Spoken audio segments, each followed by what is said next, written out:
El concepto de energía: carga, descarga, circulación y movimiento. Se necesita energía para mover la máquina de la vida. En realidad, hay energía necesariamente en el movimiento de todas las cosas, vivas o no vivas. La ciencia corrientemente considera esta energía de carácter eléctrico, pero hay otros puntos de vista sobre su naturaleza, especialmente en lo que se refiere a los organismos vivos. Reich descubrió la energía cósmica fundamental, llamada por él orgona, que no era de naturaleza eléctrica. La filosofía china proclama la existencia de dos energías en relación polar recíproca, llamadas yin y yang. Estas energías constituyen la base de la práctica médica china denominada acupuntura, algunos de cuyos resultados han asombrado a los médicos occidentales. Hay energía en todos los procesos de la vida, en el movimiento, en el sentimiento y en el pensamiento. Y estos procesos pueden interrumpirse si falta al organismo el suministro de energía. Así, por ejemplo, la carencia de alimento agotaría o reduciría tan gravemente la energía del organismo que se produciría la muerte, e igualmente suprimir el oxígeno necesario obstaculizando la respiración podría también ocasionarla. Los venenos que entorpecen las actividades metabólicas del cuerpo, reduciendo así su energía, producen el mismo efecto. Suele aceptarse en general que la energía de un organismo animal procede de la combustión de alimentos. Las plantas, por otra parte, tienen la capacidad de captar y utilizar la energía solar para sus procesos vitales, atrapándola y transformándola en sus tejidos, que de esta manera pueden servir de alimento a los animales herbívoros.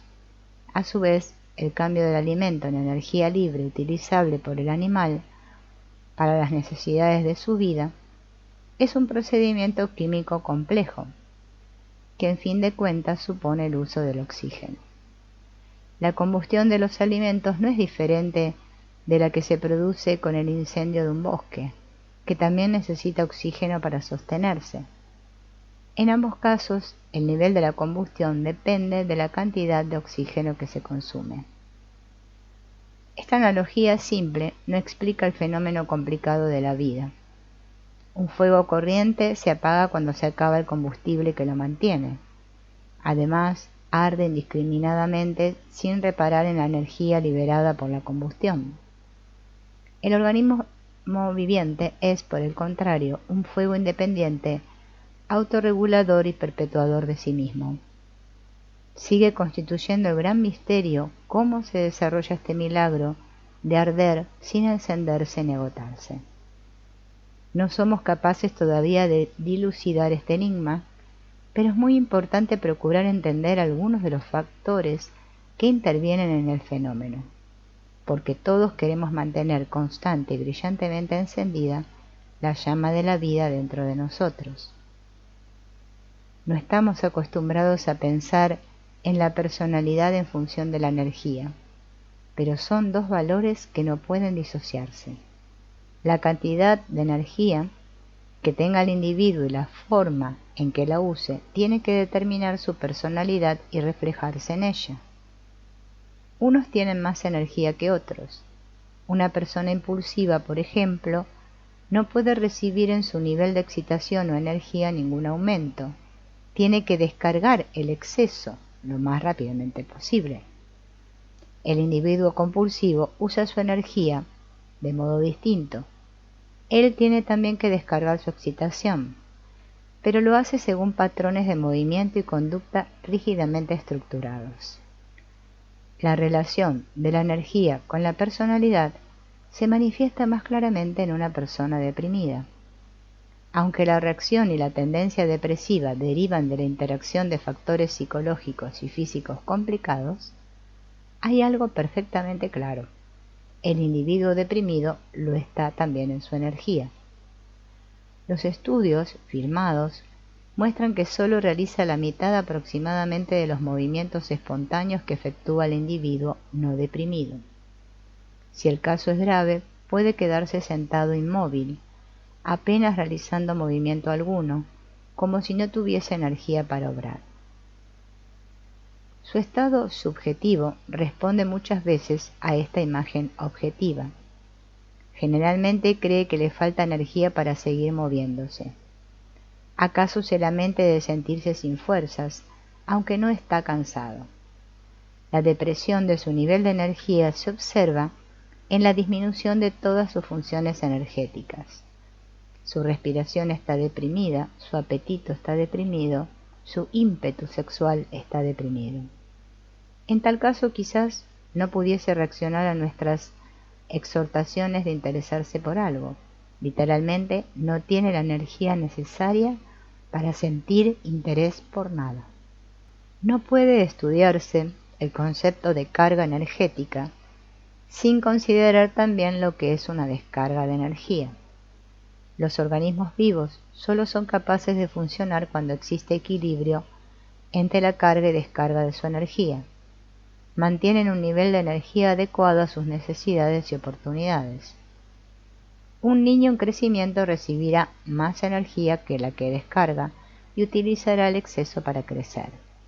Lo mismo cabe decir de la convalecencia y hasta del crecimiento de la personalidad. El desarrollo requiere energía, pero además de esto, generalmente la cantidad de energía que se carga corresponde a la que se descarga, merced a la actividad. Toda actividad requiere y utiliza energía. Lo mismo la palpitación del corazón que los movimientos peristálticos de los intestinos, andar, hablar, trabajar y el sexo. Sin embargo, los organismos vivos no son máquinas. Sus actividades fundamentales no se realizan mecánicamente, sino que son expresiones de su ser. El individuo se expresa a sí mismo en sus acciones y movimientos, y cuando esta autoexpresión es libre y apropiada a la realidad de la situación, experimenta una sensación de satisfacción y placer con la descarga de su energía. Este placer y satisfacción estimula a su vez al organismo a una mayor actividad metabólica que inmediatamente se refleja en una respiración más profunda y completa. Las actividades rítmicas e involuntarias de la vida funcionan a nivel óptimo con el estímulo del placer. No puede elevarse el nivel de la energía personal con solo cargarse el individuo por medio de la respiración. Tienen que abrirse los canales de la autoexpresión por medio del movimiento, la voz y los ojos, para que pueda producirse una descarga mayor. No es raro que esto ocurra espontáneamente en el proceso de cargarse. La respiración puede hacerse espontáneamente más profunda al reclinarse sobre una silla o asiento para respirar. Es posible que sin proponérselo ni caer en la cuenta, el individuo rompa de pronto a llorar o sollozar. De momento acaso no sepa a qué obedece aquello. Al profundizarse la respiración, se abrió su garganta, se cargó su cuerpo y se activaron emociones reprimidas, haciendo erupción un sentimiento de tristeza que se expansionó hacia afuera. Algunas veces es la ira la que revienta, pero en muchas ocasiones no ocurre nada, porque el individuo está quizás demasiado asustado para abrirse y dar riendas sueltas a sus emociones. En este caso adquiere conciencia de que está reprimiéndose y de las tensiones musculares de su garganta y de su pecho que bloquean la expresión de sus sentimientos. Quizás sea necesario entonces aliviar la represión con un trabajo físico directo sobre la tensión crónica muscular. Como la carga y la descarga funcionan como una unidad, la bioenergética toma en cuenta simultáneamente ambos miembros de la ecuación para elevar el nivel de energía individual, abrir el camino para la autoexpresión y restaurar la circulación de los sentimientos en el cuerpo del paciente. Por tanto, siempre se insiste de manera principal en la respiración, el sentimiento y el movimiento. junto con el intento de relacionar el funcionamiento energético actual del individuo con la historia de su vida. Este enfoque combinado va descubriendo paulatinamente las fuerzas interiores, los conflictos, que impiden a la persona funcionar a todo su potencial energético. Cada vez que se resuelve uno de estos conflictos internos, sube el nivel individual de energía. Esto quiere decir que la persona carga y descarga más energía en actividades creadoras, placenteras y satisfactorias.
No podemos evitar la conclusión de que las fuerzas que inhiben la autoexpresión y por tanto merman nuestro funcionamiento energético derivan de esta cultura y forman parte de ella. Toda persona sensitiva sabe que se necesita una energía considerable para proteger al propio yo de ser atrapado por el ritmo frenético del vivir moderno, con todas sus presiones, tensiones, violencia e inseguridades. El concepto de flujo o circulación necesita cierta explicación más o menos detenida. Indica un movimiento del interior del organismo que podría compararse a la circulación de la sangre. Al fluir ésta por nuestro cuerpo lleva metabolitos y oxígeno a los tejidos, proporcionándoles energía y retira los desechos de la combustión. Pero es más que un simple medio, es el fluido energéticamente cargado del cuerpo. Al llegar a cualquier parte de él le imparte vida, calor y excitación. Es el mensajero y el representante de Eros. Observemos lo que ocurre en las zonas erógenas del cuerpo, en los labios, en las mamas y en los órganos genitales. Cuando se saturan de riego sanguíneo, y cada uno de estos órganos está dotado de una rica y tupida red vascular, nos sentimos excitados, calientes y afectivos y buscamos el contacto con otra persona. La exaltación sexual se produce sincrónicamente con una más intensa circulación sanguínea hacia la periferia del cuerpo y especialmente hacia las áreas erógenas. Lo mismo da que la excitación provoque el flujo sanguíneo o que sea la sangre la que provoque la excitación. El caso es que ambos fenómenos van siempre juntos. Además de la sangre, hay en el cuerpo otros fluidos energéticamente cargados, como la linfa, y los fluidos intersticiales e intracelulares. La expansión de la excitación no se limita a la sangre, sino que viaja por todos los fluidos del cuerpo. Hablando desde un punto de vista energético, el cuerpo entero puede considerarse como una única célula, cuya membrana fuese la piel. Dentro de esta gran célula, la excitación puede propagarse en cualquier dirección o en direcciones específicas según sea la naturaleza de nuestra reacción a un estímulo. Este concepto del cuerpo como una sola célula no se opone al hecho de que dentro de él hay numerosos tejidos especializados, nervios, vasos sanguíneos, membranas mucosas, músculos, glándulas, etc., todos los cuales cooperan como parte del todo para promover la vida del mismo. El individuo puede experimentar la expansión de la excitación como una sensación que desafía frecuentemente las fronteras anatómicas. ¿No ha experimentado uno alguna vez la ola de ira que sube por la parte superior del cuerpo, cargando los brazos, el rostro y los ojos? Puede adoptar la forma de sentir calor debajo del cuello, o llegar a un sofocamiento apoplético de la cabeza y del cuello que se cargan de sangre. Cuando una persona llega a ver rojo por la cólera que le invade, es que su retina se ha inyectado de sangre.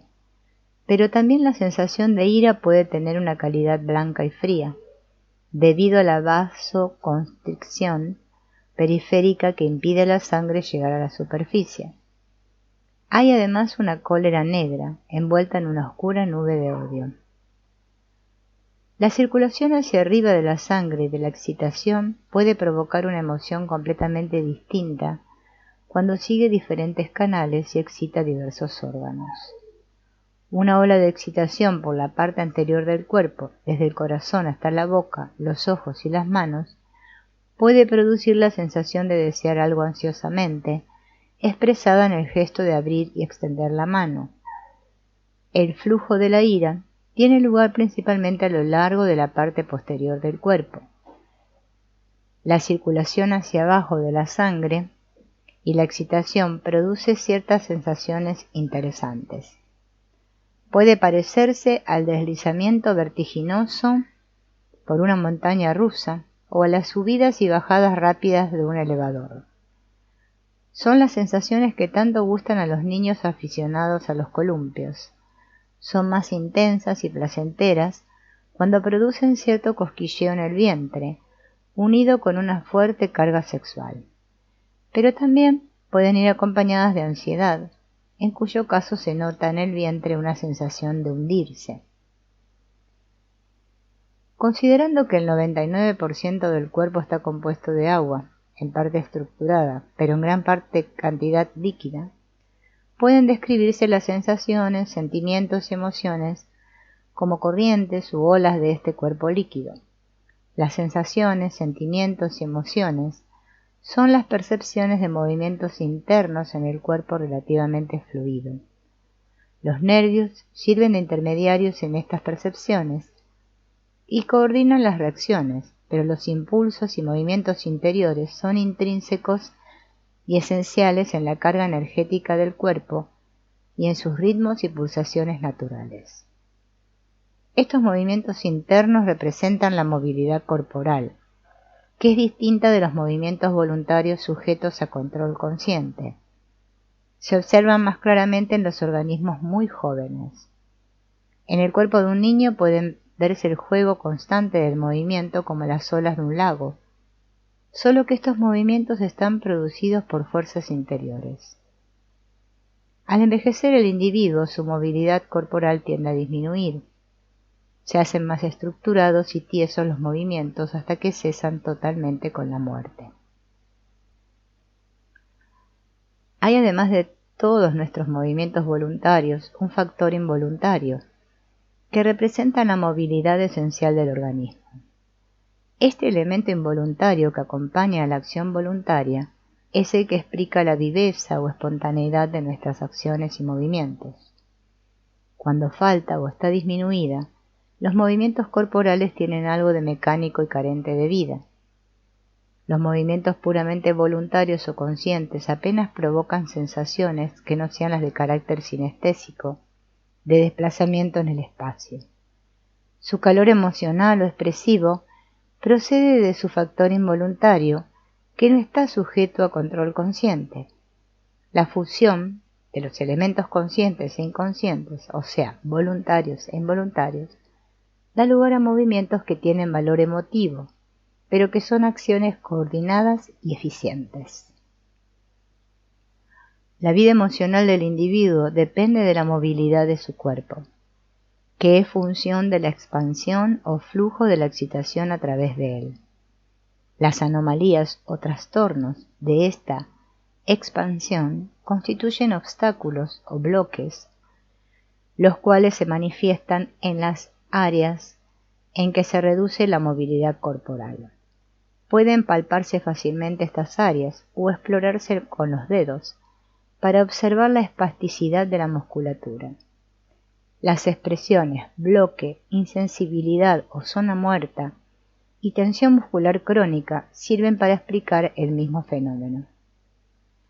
Generalmente puede suponerse que hay un bloque al ver un área insensible y al sentir o palpar la contracción muscular que la sostiene.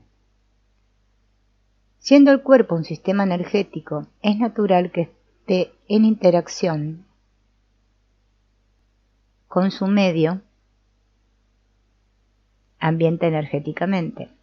Además de la energía derivada de la combustión de los alimentos, el individuo se excita o carga en virtud del contacto con fuerzas positivas. Un día brillante y despejado, un paisaje hermoso, una persona feliz, producen un efecto estimulante. Los días oscuros y encapotados, la frialdad o la gente deprimida ejercen un impacto negativo en nuestras energías y parecen contagiarnos de su depresión. Todos somos sensibles a las fuerzas o energías que nos rodean, pero el impacto que producen no es igual en todos. Una persona más cargada es más resistente a las influencias negativas y al mismo tiempo constituye una influencia positiva para los demás, especialmente cuando la excitación fluye libre y plenamente por todo su cuerpo. Estos individuos son una bendición, es una alegría estar con ellos y todos lo sentimos intuitivamente.